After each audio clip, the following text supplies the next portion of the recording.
Assalamualaikum warahmatullahi wabarakatuh. Waalaikumsalam warahmatullahi wabarakatuh.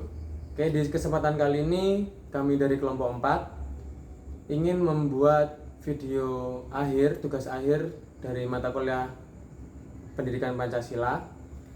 Sebelum kami membuat video ini, izinkan kami untuk memperkenalkan diri kita masing-masing. Nama saya Biasal Fauzi dengan akhiran NIM 091.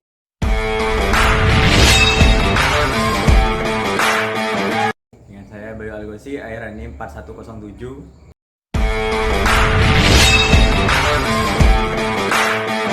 Dengan saya Muhammad Ubaidillah dengan akhiran NIM 4035.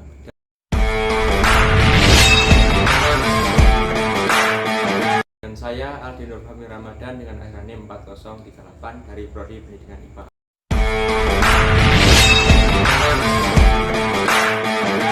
Dan juga dari Fakultas Keguruan dan Ilmu Pendidikan Universitas Jember. Tara dan masih SDM. Adalah keindahan bio fakta kelam tentang Raja di Pulau Gakra masih di petugas tidak jauh dari pertambangan ya. Kemudian selesai.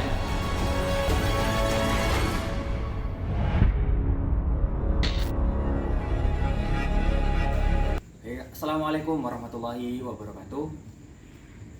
Di sini saya akan melakukan sebuah wawancara mengenai masalah yang viral pada saat ini, itu terkait kasus pertambangan nikel yang ada di Pulau Raja Ampat.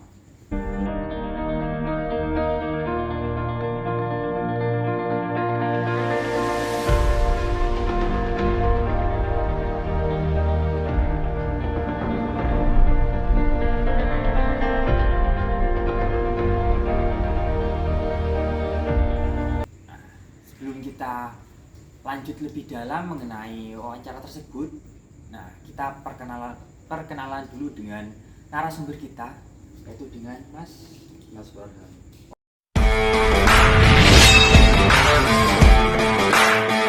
Mas Farhan. Mas Farhan ini orang mana? Saya asli Muncar Banyuwangi. Muncar Banyuwangi ya. Saat ini Mas Farhan sebagai apa? Maksudnya kegiatan sehari-harinya itu sebagai mahasiswa atau sebagai apa? Ya, saya sebagai mahasiswa sekaligus menyambi mengajar di salah satu sekolah di Banyuwangi. Oke Mas, kita sudah berkenalan dengan narasumber kita. Oke, baik, kita mungkin membahas lebih lanjut lagi mengenai inti masalah utama, itu terkait pertambangan nikel yang ada di Pulau Raja Ampat. Kan saat ini sudah viral di sosial media Mas, terkait pertambangan nikel yang ada di Pulau Raja Ampat. Tanggapan Mas Farhan sendiri gitu terkait pertambangan tersebut, apakah dampaknya buruk atau enggak terhadap lingkungan sekitar? Ya, begini, terkait masalah tentang pertambangan yang saat ini viral di media sosial, itu perlu diralat. Itu bukan di Pulau Raja Ampat, itu pertambangan nikel yang berada di Pulau Gak ya, salah satu yang mengelola itu PT Gak juga namanya, dan terlibat juga PT Antam yang mempunyai saham terbesarnya juga. Nah, itu memang jauh dari kawasan wisata Raja Ampat ya. Akan tetapi masalah suatu pertambangan itu memang ada sisi positif dan sisi negatifnya ya. Salah satunya yang kita tahu bahwasanya pertambangan itu cukup merusak lingkungan sekitar ya. Nggak usah jauh-jauh ke Raja Ampat, ada di Banyuwangi salah satu pertambangan, yaitu dia fokus mengelola di emas. Itu sudah terlihat dari kawasan wisata Pulau Merah, kalau sampai tahu itu sudah terlihat dampak negatifnya. Karena memang di situ sudah cukup lama dan memang masyarakat sekitar banyak yang menolak. Memang tidak ada apa istilahnya yang masyarakat tidak bisa menikmati dari hasil tambang tersebut.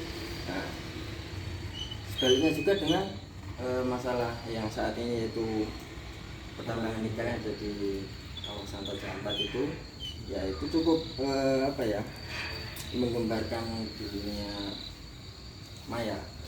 Betul. Ya memang betul itu sangat merusak alam. Akan tetapi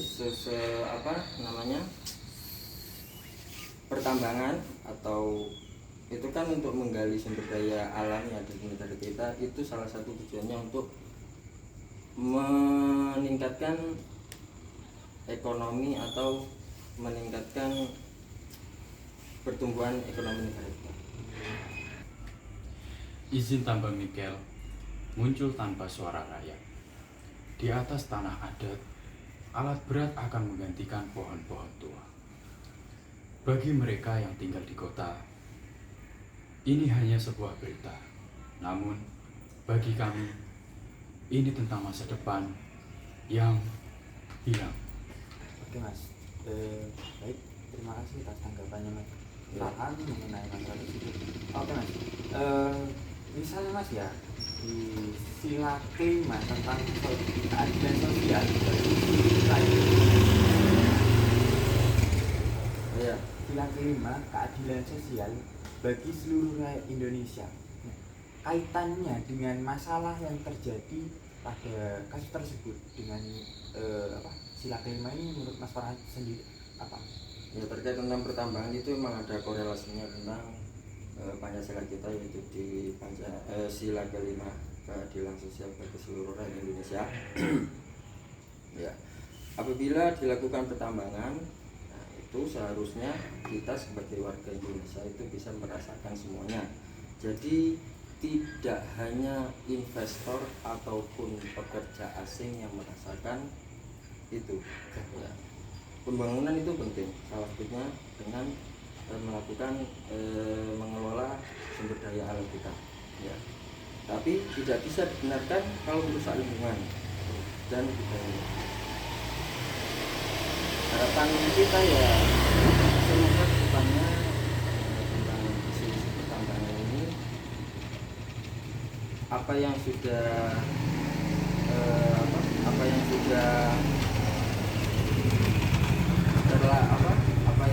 dilakukan, nah itu semoga bisa memberikan dampak positif kepada kita semua. Tapi untungnya kemarin Presiden Republik Indonesia sudah mencabut izin dari empat izin perusahaan nggak ya Mas? Kalau ya, salah. Sudah dicabut semua, jadi tidak dilakukan operasional lagi. Ya. Air sungai akan berubah, hutan punah. Tapi lebih parah, adat dan tradisi ikut terkikis. Ketika pembangunan menghancurkan identitas, maka itu bukan pembangunan, itu adalah sebuah penghilangan.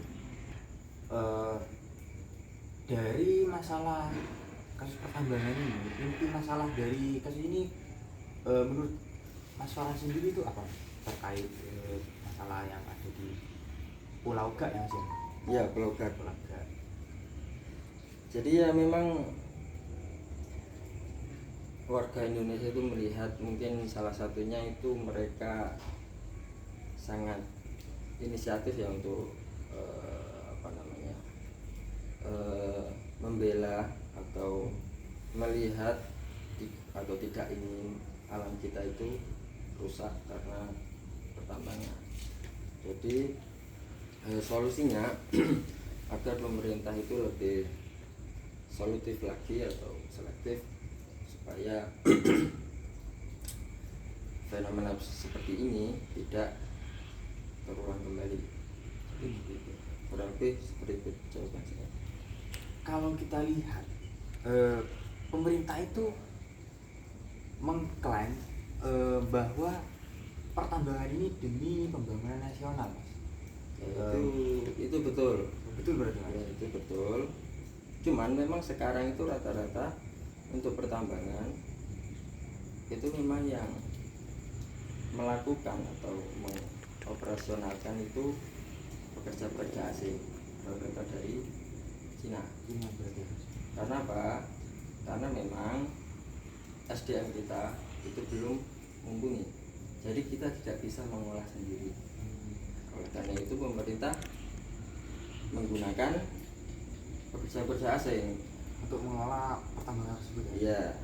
Bro. Pancasila bukan sekedar simbol negara, tapi kenapa nilai-nilai itu tak tampak ketika warga tidak diajak untuk bicara? Oke, kesimpulan yang saya dapat dari penjelasan Mas Farhan mengenai kasus tambang nikel yaitu menyinggung sila kelima, yaitu keadilan sosial bagi seluruh rakyat Indonesia. Mengapa saya simpulkan begitu? Karena menurut saya dari penjelasan Mas Farhan ini lebih ke warga asing yang mengelola penuh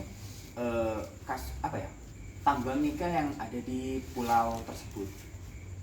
Jadi masyarakat sekitar itu tidak merasakan keuntungan atau sisi positifnya dari pertambangan tersebut.